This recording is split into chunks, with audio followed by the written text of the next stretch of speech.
Hi kawan, welcome to EDCReady. Today we are doing a knife collection update. I did one earlier this year on I think the 1st of January or the first week of January, but now since it's 1st of July, 6 months later, I have an updated collection video for you guys.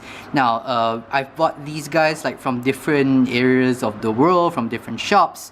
Some of them I had imported from overseas, some I've won from giveaways, some I've bought from local stores, and now I just want to show you guys what I have. Firstly, a few honorable mentions. These are some knives that I own that are not my EDC knives. First of which is this guy, Mantis Balisong Karambit. It's a karambit knife right here. Very impractical, super illegal, not a good self-defense weapon or tool or whatever. It's just something that I don't carry because, well, it's not a good tool and it's extra illegal. Next up is this guy right here. This is the Gonzo. I think it is the F754. You can see it right there.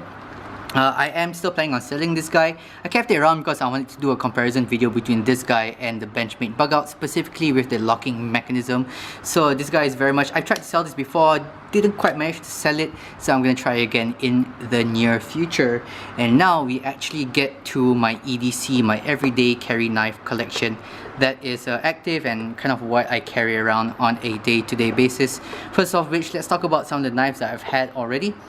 The oldest knife I have here is this knife. This is the oh wow, I can't remember, 0450CF. This is my first ever grill knife. This is the knife that is potentially the most, actually it is the most expensive knife here, and it is my first grill knife, being it's very high quality, it comes from a very good brand. Fit and finish is pretty darn good, but the materials, more than anything, very high-end materials. We have here an S45 VN blade, which is coated. We have carbon fiber scales on one side, beautiful carbon fiber. I love ZT's carbon fiber. It's not flat, it's not completely smooth. It has this kind of nice little scale, like snake-like texturing, which I love. Titanium on the other side. Couple of complaints about this guy. Deep carry pocket clip, not standard. I gotta get an aftermarket deep carry clip there. It does have a free spinning pivot, and it is not the fall shuttiest knife out there. It's not bad, but every other knife here kind of falls shut. Or it's a little bit smoother than this guy right here. But this is the kind of knife that, you know, you can show other knife people and they go wow, because of the brand and because of the high-end materials. I got this on sale, so I got it a little bit cheaper than a retail price, so that's good. Got this from thomastools.com.my. You can check it out. I think they still have some on, they still have some available. You can check out the link in the description box down below. Next up, the next oldest knife I have here is this guy right here. This is a 10-gram Santa Fe, my favorite budget knife that I have so far. It is a liner lock. It is running on mostly phosphor bronze washers. It has those phosphor bronze washers with Teflon in the middle that kind of sandwich them, but because of that, it is extremely smooth. This is an extremely smooth knife, and it's smooth without any blade play. It's even smoother than my ZT, which is amazing considering the fact that this is a washer, not Teflon, a bronze washer knife. Got this in a lucky draw from 10gram themselves. Took a little bit of time to get here, but now it is just nice, and honestly one of my favorite knives to carry if that day kind of requires me to carry around a more budget-friendly knife. Has an amazing blade shape. I love this knife. This is why I love it. Has this amazing almost Van Cleef blade shape, great for pull cuts, and has a really nice deep carry pocket clip right there. Great to have in the pocket. It is not too light but not too heavy either. Overall, just a great knife. And fidget factor, the detent is a little bit too soft for my taste, but I mean, it kind of makes up for it in other aspects of the knife right here. Nice blade steel as well. This is a Japan Akudo steel. Right around 440C, I think, in terms of performance. Good, nice and stainless steel. Next up, now we get into these knives right here. We have here, let's start with the fanciest knife I have here. This is, but not the most expensive. This is the, I forgot what this is, the QSP Hawk. Yeah, QSP Hawk in Damascus and the Vera wood scales right here. A couple things I really like about this knife. The wood has a nice smell. It has a nice little woody smell. It has this amazing Damascus blade right here, which recently I just found out that it is a mix of a VG10 and 9CR 18 MOV, I think. You can check that out. I heard of that from Advanced Knife Bro, and I also have a full review up on this knife, which I recently uploaded, so you can check that one out.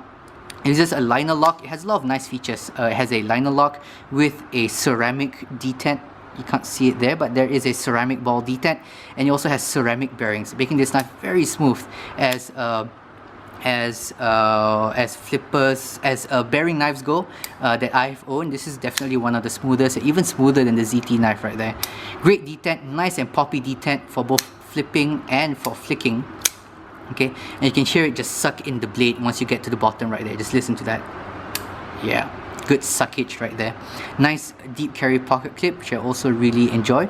And overall, ergonomics could be a little bit better. These metal parts right here, these metal liners, even though they stick out a little bit and they are rounded, they kind of get in the way with the ergonomics of this knife, especially when you consider the fact that these edges kind of are a little bit sharp. So not the most ergonomic knife I have in my collection. Next up, let's talk about some of the newer ones. We have here Para 3 Lightweight. I got this in, I think, August or maybe October of last year. I can't really remember, but late last year. Para 3 Lightweight, definitely one of the best everyday carry knives I have right now. It has improved in its action, to be honest. It used to have this kind of fall shutty action, but it needed a little bit of blade play. Now it has almost no blade play. Sometimes you might get just a tiny smidge of blade play, but now it has very, very little blade play. Overall, I've kind of loved this knife more and more. I've used this knife more and more. I have dropped it as well. It kind of chipped off the edge of the tip right here. Don't know if you guys can see that. The edge is just a little bit like damaged a little bit. Overall, absolutely love this knife. It's just a fantastic knife to put in your pocket. It looks a little bit wide, but once it's in the pocket, it's smaller than you expect. It almost feels like it is a much smaller knife in the pocket than it actually is. Love that knife. A couple of things I have come to not like so much about it over a long period of time of using it. It has slipped out of my hand because it can be a little bit slippery. The slippage doesn't happen when I'm holding it, but it happens when I'm trying to flick it sometimes, because this FRN is kind of a smoother FRN, so it kind of gets a little bit slippery sometimes, and sometimes it'll just like slip out of my hand as I'm flicking it like that. So I gotta get a nice firm grasp on the texturing right here, and then it flicks out. Once it's in your hand, because of all these finger grooves, it actually stays in the hand really darn well. But yeah, something that kind of took me off guard sometimes. The pocket clip right here, sometimes it kind of jumps out a little bit. It's like the well there is not as deep as it should be, so sometimes when I pull it, it can kind of twist out a little bit. Luckily, it has not fallen out yet, but I just gotta keep that in mind. When I pull it, I gotta pull it up like vertically instead of like horizontally or diagonally. Overall, just a great everyday carry knife right here. Next up, these are the two of my most recent acquirements. I got this from SmokyMountainKnifeworks.com, smkw.com, and I had it shipped over here thanks to a friend and a contact that I have from over there. Here we have a Kershaw Launch 10, my only automatic knife. Fantastic blade shape. A couple of things I really like about this knife. The ergonomics are very, very nice, with the exception of the pocket clip, which can be a little bit hot spotty in the hand. Okay, ergonomics are very nice. A great place for your thumb, a great place for your index finger, and just possibly one of the slices, if not the slicest blade I've ever had in my collection. Now, in my collection, the slicest blade I've ever had has to be between the 10 gram Santa Fe, the Civivi McKenna, which I've sold, and then this guy, the Kershaw Launch 10. Just look at the tip of that blade right there. It is super thin and super pokey because of this hawk bill design that they have here. So great for utility cutting. I use this to open boxes a lot, or open envelopes. This is just perfect for that kind of pull cut kind of action. Great for kind of piercing cuts as well, because when you hold this guy, you kind of hold it at not a negative angle like you would need for some other knives, but you can hold it at kind of a neutral angle, and it still has a forward facing point that can go into well, whatever you need to cut.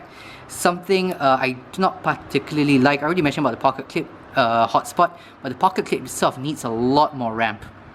Okay, so how I use a pocket clip is that I will actually go inside, pull it up a little bit, and then stick it into my pants and then let it go. Helps me protect my pockets a little bit more, but this guy doesn't really have enough ramp, so I really gotta get into it sometimes, and it's kind of uncomfortable. It's kind of possibly the main reason why I almost never carry this using the pocket clip. It always goes into my coin pocket. But other than that, it kicks really, really hard. Really like that. Really impressed with this guy. I might just keep this around as my token automatic and my token small knife. Last but not least, we have here what I would say is a standard in the EDC world. This is the Benchmade Bug Out, and I have it in my favorite color combination, which is the Ranger Green, which has the grey coating right here, the kind of bronze colored standoffs and thumb studs with the Ranger Green handles. Now this green handle, depending on the lighting, it can be either brown or green. I like to think of it as green because I love my greens on my knives. It has a nice tactical feel to it. Just amazing knife. I've done the unboxing and I've done the disassembly video on my channel. You can go check it out. Just fantastic. Every concern I had about fit and finish, about quality control, kind of disappears with this knife when it comes to Benchmade. Just amazing. It falls shut. It is completely smooth running on phosphor bronze washers. The axis lock is very smooth, and it has almost no to zero blade play. Okay, as long as you open it properly, like with the thumb of your index finger, it does not have any blade play at all. And that has to do with the fact that the axis lock kind of provides just a tiniest bit amount of lock stick, which to me is actually a good thing. A lock stick means that the lock has a less of a chance of it sliding unintentionally, and kind of holds the blade into place a little bit better. So overall, really like this knife. I don't like the sharp edges in here. I'm not super big fan of the deep carry pocket clip, and I wish there was just a little bit more space down here for your thumb to go in. But that last one, the one about the thumb here, is just like the worst nitpick that I've ever had of any knife. Okay guys, that is it. That is my entire collection right now as of 1st of July 2020. Quite an interesting year for all of us with the coronavirus and with lockdown. In fact, these two guys were bought during the whole like work from home coronavirus thing. Kind of sitting at home, not knowing what to do, we just start going on knife websites and start looking at what knives are on sale. Okay guys, do let me know. These guys are going up for sale soon. Do let me know in the description box, in the comment section down below, what knives have you bought during the lockdown or the quarantine of coronavirus. And thanks guys for watching, and as always, stay ready.